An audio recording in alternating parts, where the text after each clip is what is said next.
Welcome to this insightful exploration of complex PTSD from surviving to thriving by Pete Walker. This powerful book sheds light on complex post-traumatic stress disorder, or CPTSD, and offers a compassionate guide to navigating the challenging yet rewarding recovery journey. CPTSD primarily affects adults who continue to grapple with the long-term effects of an abusive or neglectful childhood. Recovery involves understanding their past experiences, recognizing how those experiences shape their present, and redirecting misplaced blame from themselves to their caretakers. It also includes silencing the inner critic, embracing self-worth, and allowing vulnerability to foster deeper connections with others. Pete Walker emphasizes that recovery is not an easy path. It's a lifelong process. But the rewards are immense, helping individuals build emotional resilience and improve their overall emotional intelligence. Before we dive into this chapter-by-chapter summary, don't forget to like, share, and subscribe to support our channel. Stay tuned for more insightful book summaries and self-help guides that can transform your perspective on life. Now, let's dive into the first chapter, where Walker begins to unravel the complexities of CPTSD and sets the stage for understanding this profound journey. Chapter 1. The Journey of Recovering from CPTSD. Pete Walker, the author of Complex PTSD from Surviving to Thriving, shares his personal struggle with complex post-traumatic stress disorder. Unlike genetic conditions, CPTSD stems from environmental factors, often rooted in an abusive or neglectful childhood. Shockingly, 1 in 3 girls and 1 in 5 boys experience such environments, leaving lasting psychological scars. One of the hallmark symptoms of CPTSD is emotional flashbacks. Unlike the vivid visual flashbacks associated with PTSD, emotional flashbacks take people back to the feeling states of their childhood trauma. These episodes can trigger overwhelming anxiety, depression, fear, and feelings of alienation.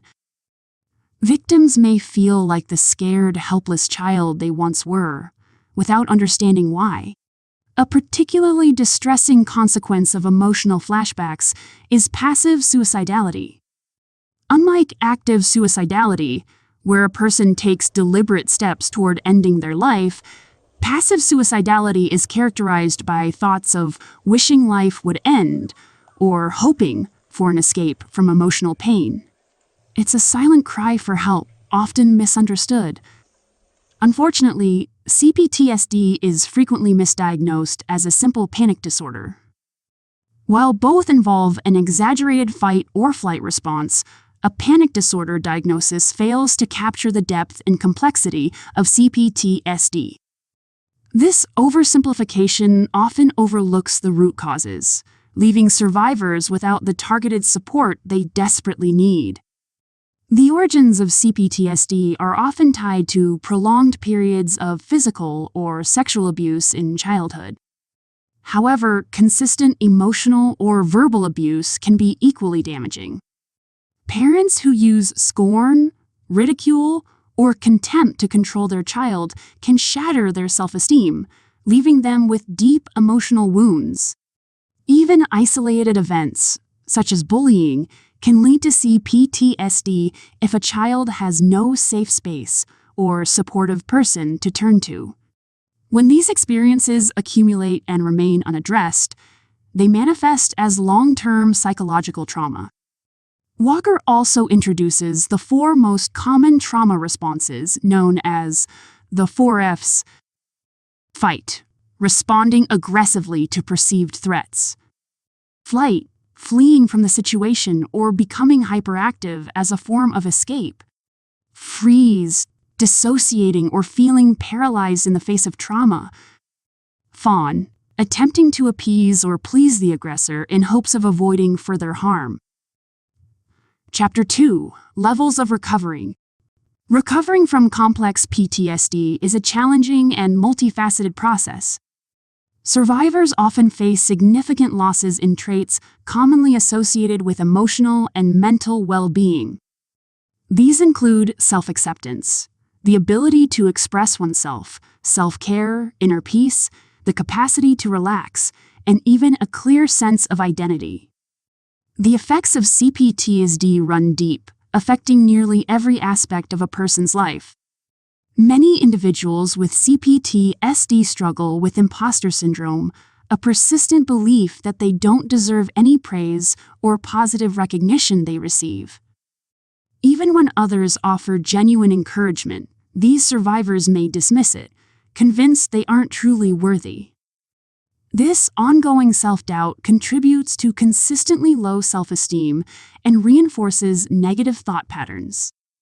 The journey to healing begins with how we think about ourselves. This process, known as cognitive healing, focuses on reshaping harmful, self-critical thoughts into healthier, more positive, and accurate ones. Rewiring these negative beliefs is a vital first step toward recovery. An equally important step is identifying the root causes of CPTSD. For most survivors, these causes lie in their abusive or neglectful parents. Acknowledging this can be one of the hardest parts of recovery, as it involves confronting painful truths about their upbringing. However, understanding how this trauma has impacted their lives allows survivors to focus on what needs healing. Emotional intelligence is another essential aspect of recovery. It involves recognizing and managing one's emotions while responding to others' feelings in a healthy way. Unfortunately, many survivors have been taught by society to suppress their emotions, leading to low emotional intelligence. Rebuilding this skill is crucial to forming healthier relationships and achieving greater emotional stability. Pete Walker also introduces the concept of good enough parenting. This idea challenges the myth of the perfect parent and emphasizes that a child's emotional, physical, and psychological needs can be met without unattainable perfection. For survivors, this perspective can relieve them of unrealistic expectations they may have for themselves or others. Lastly, Walker highlights the complicated relationship many CPTSD survivors have with food. Some turn to food as a coping mechanism during traumatic times, leading to an overdependence on it for comfort. Others take the opposite approach, obsessively controlling their diet in the hope that perfecting it will somehow resolve all their issues. Finding balance in this area is often a significant but rewarding challenge on the path to recovery. Chapter 3: Improving Relationships. For many CPTSD survivors, shame becomes a hidden burden they carry into adulthood. During adolescence, they often develop self-reliance as a defense mechanism, which can make seeking help as adults feel almost impossible. This reluctance stems from years of feeling unsupported, leading to an overwhelming sense of isolation. Because of this, survivors often lack deep, meaningful relationships. Childhood neglect may have taught them to avoid emotional vulnerability, making it difficult to trust others or form sincere bonds. However, Walker emphasizes that healing becomes more achievable when done in groups rather than alone. Recognizing the power of connection is an essential step toward recovery. A key part of rebuilding these connections involves what Walker calls reparenting. Since many CPTSD survivors missed out on proper parenting and critical developmental skills, they must now take on the role of nurturing themselves. This process helps address unmet emotional needs and instills two vital components: self-love, typically taught by mothers, and self-protection, often instilled by fathers. Learning to fulfill these needs for themselves empowers survivors to rebuild their lives from a place of security and acceptance. Chapter 4: The Progression of Recovering. Signs of progress in CPTSD recovery often appear subtly but are incredibly meaningful. Survivors may notice they can relax more easily, their inner critic becomes quieter, emotional flashbacks are less frequent, and they find themselves in safe spaces where they can be authentic and vulnerable. Both platonic and romantic relationships play a crucial role in fostering these positive changes. Recovery, however, requires patience. With such a complex condition, focusing on just one or two areas at a time is far more effective than trying to tackle everything at once. Attempting to rush the process can lead to frustration and setbacks. It's also important to observe how you respond to challenging people or situations. Progress doesn't mean you'll never experience triggers, but if your initial reaction isn't automatically one of the 4 F's: fight, flight, freeze, or fawn, you're moving forward. Setbacks are inevitable, but they don't erase the progress you've already made. Avoiding pain is natural, but facing fears is essential for growth. Doing things that scare you can make those fears less overwhelming over time. The ability to confront discomfort builds resilience and empowers survivors to handle life's challenges with greater confidence. One of the most rewarding outcomes of CPTSD recovery is enhanced emotional intelligence. Survivors develop a greater capacity for meaningful relationships, independence, and the ability to navigate painful experiences with composure and strength, often surpassing the emotional resilience of the average person. Chapter 5. What if I was never hit? One of the greatest barriers to recovering from childhood neglect and abuse is denial. Many survivors minimize their experiences, convincing themselves it wasn't that bad simply because they were never physically hit. To heal, it's essential to stop downplaying the harm caused by neglectful or emotionally abusive parents. Walker calls this process deminimizing, which involves fully acknowledging the impact of your past instead of making light of it. Consistent emotional abandonment during childhood has far-reaching consequences, affecting both emotional and physical health in adulthood.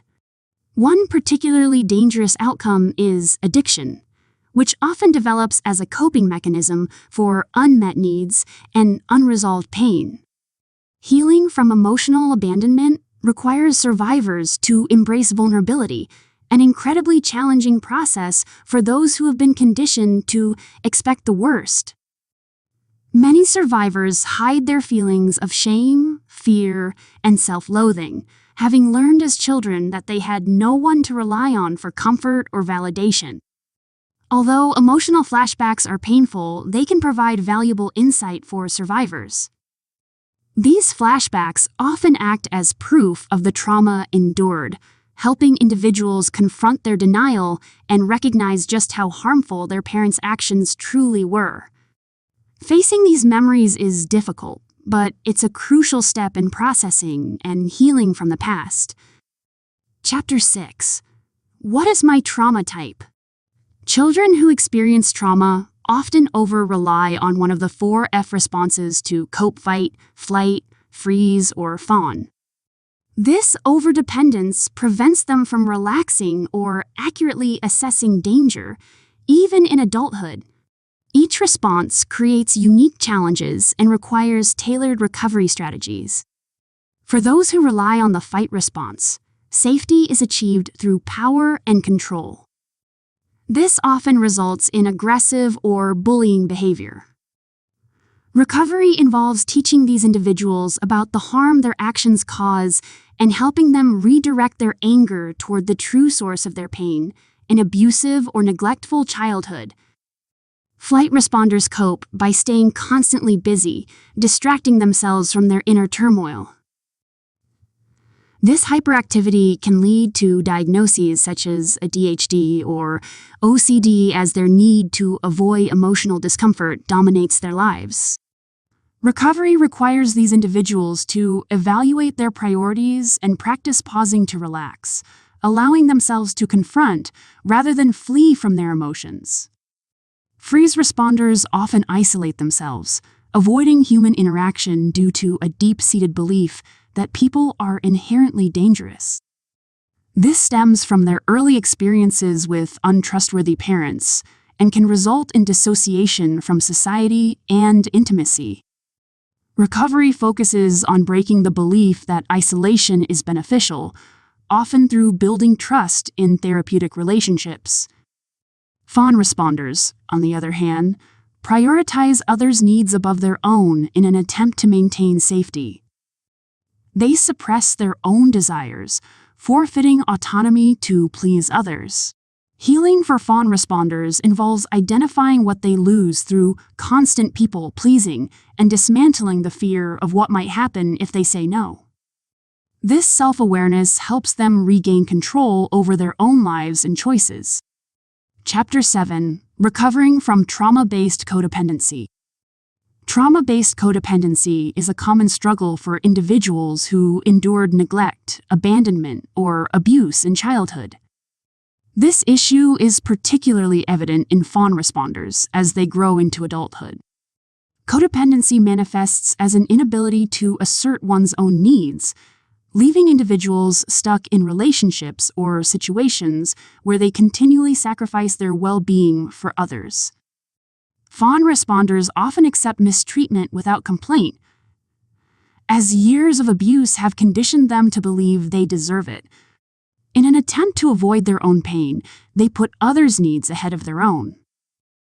While this caretaking behavior may seem altruistic, it can sometimes escalate into controlling or even abusive tendencies, reflecting unresolved inner struggles. To reclaim their sense of self and assertiveness, victims must break the habit of prioritizing others' opinions and preferences over their own.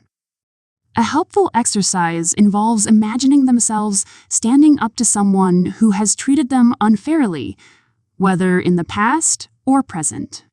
Practicing this mental confrontation can help build confidence and shift their mindset. An essential milestone for recovery is understanding that disapproval from others is not catastrophic. It's a natural part of life and often beyond one's control. Accepting this truth allows fawn responders to prioritize their own needs without fear of losing their worth in others' eyes. Chapter 8: Managing Emotional Flashbacks. Emotional flashbacks can feel overwhelming, but there are practical strategies to manage them. The first step is acknowledging the flashback and reminding yourself that, while the fear is real, you are not currently in danger. Setting boundaries and speaking gently to yourself during these moments can help ground you. It's also important to remember that emotional flashbacks are temporary, and you are no longer the helpless child you once were. Begin by relaxing your body, then your mind, and give yourself permission to grieve. Outside of flashbacks, seek supportive relationships and work on identifying the triggers that set off these episodes. Triggers may not always be obvious, they can be as subtle as a dirty look.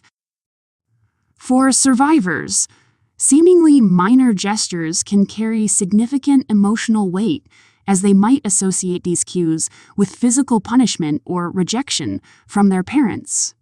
Learning to recognize these triggers is a key step in reducing their impact. Identifying when you are in the midst of a flashback can be challenging.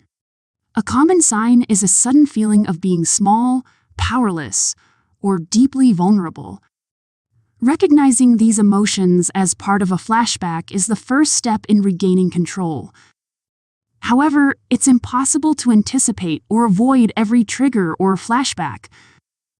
This reality can be frustrating, but it's crucial to silence your inner critic during these moments.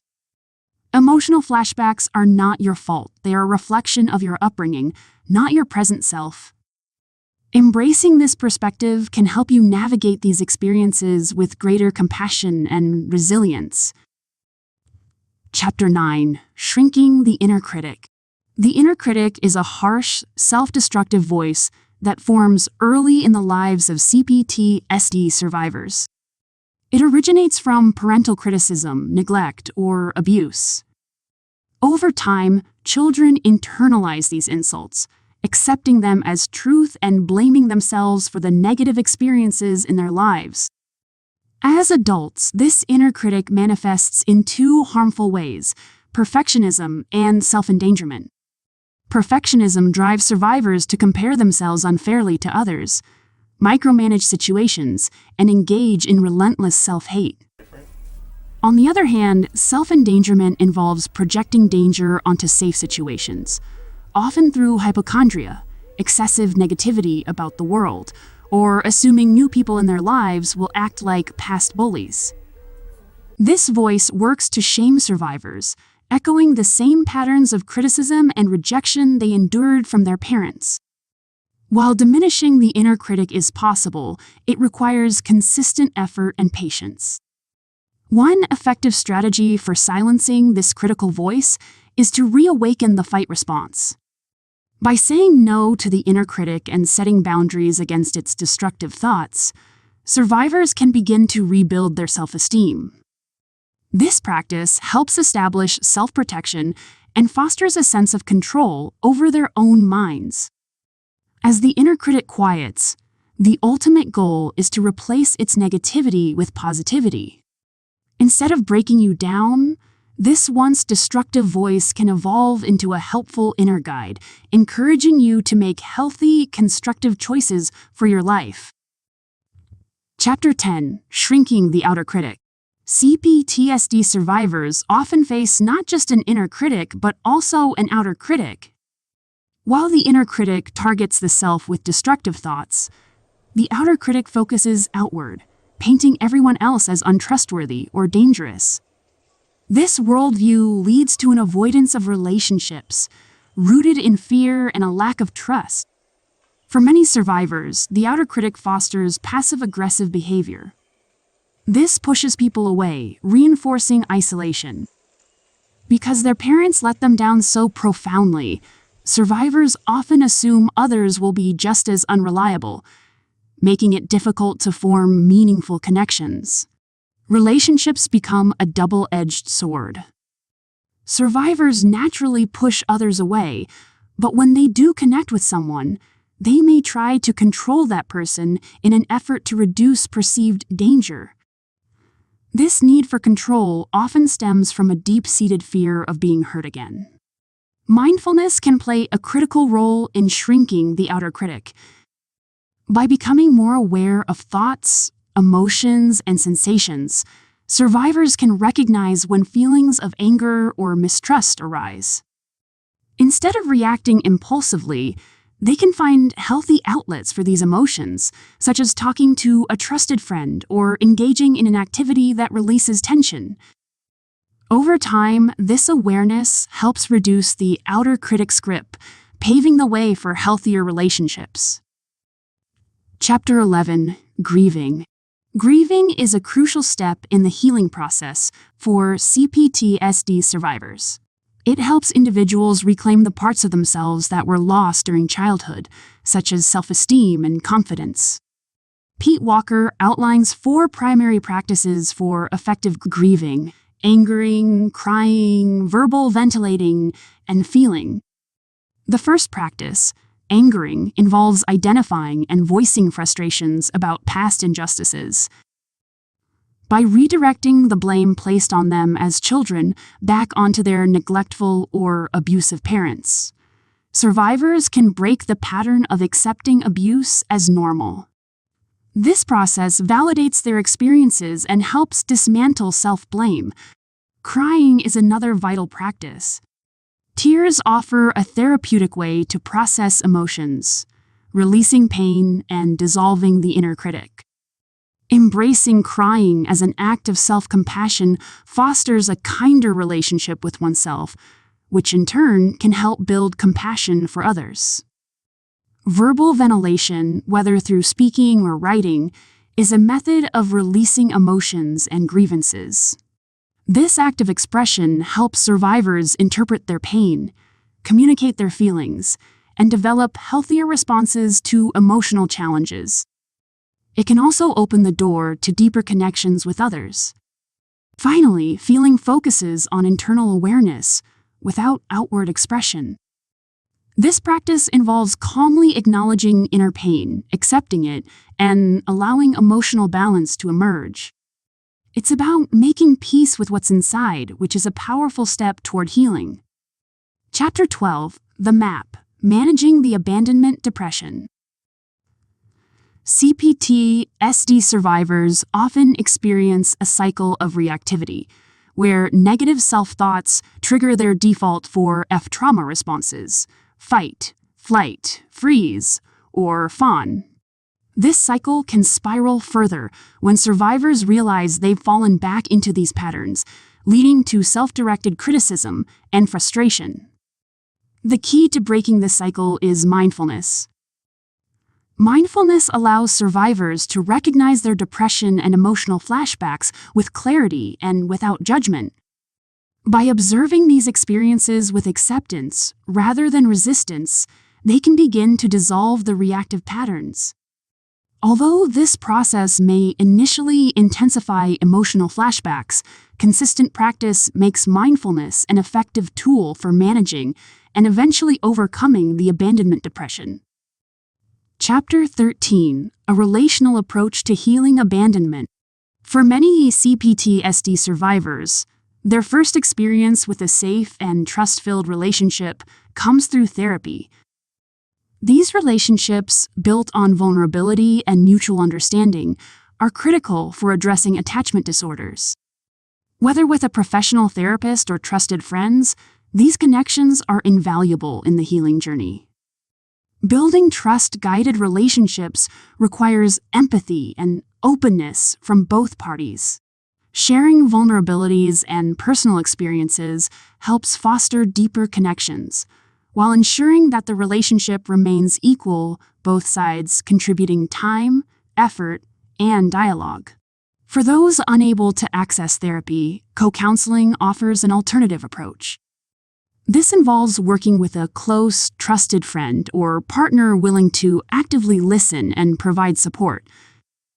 Co-counseling requires clear boundaries and guidelines for feedback, ensuring the process remains constructive and focused on healing. Chapter 14, Forgiveness Begin with the Self. Forgiveness is a complex and deeply personal process for CPTSD survivors. Pete Walker draws a critical distinction between real forgiveness and premature forgiveness. Premature forgiveness often suppresses unresolved feelings of anger and pain, aiding repression and denial instead of healing. True forgiveness, on the other hand, can only occur after effective grieving. It acknowledges all emotions and leaves no lingering unresolved wounds. While forgiving abusive or neglectful parents may seem like a noble step, it should never happen prematurely. For survivors, this means first recognizing and validating the pain of their own childhood. Only after fully comprehending the depth of their trauma can they consider forgiveness, and even then, it must be for their own peace, not to invalidate their inner child's suffering or to excuse current injustices. Chapter 15, Bibliotherapy and the Community of Books. Bibliotherapy, the healing power of reading, is an invaluable tool for CPTSD recovery. Many survivors find that identifying with characters or narratives in books provides them with a sense of validation and community. These shared experiences can offer survivors comfort, acknowledgement, and a deeper understanding of their own trauma. Journaling while reading enhances the benefits of bibliotherapy. By writing down thoughts and emotions evoked by a text, survivors combine the insights of reading with the healing power of verbal ventilation. This dual process can help them work through grief while gaining clarity about their own experiences. Chapter 16, Self-Help Tools. While Pete Walker provides numerous strategies for recovering from CPTSD, he emphasizes the importance of supplementing these steps with self-help activities. Physical exercise, creative outlets like arts and crafts, or simply prioritizing good sleep hygiene can significantly improve mental and emotional well-being.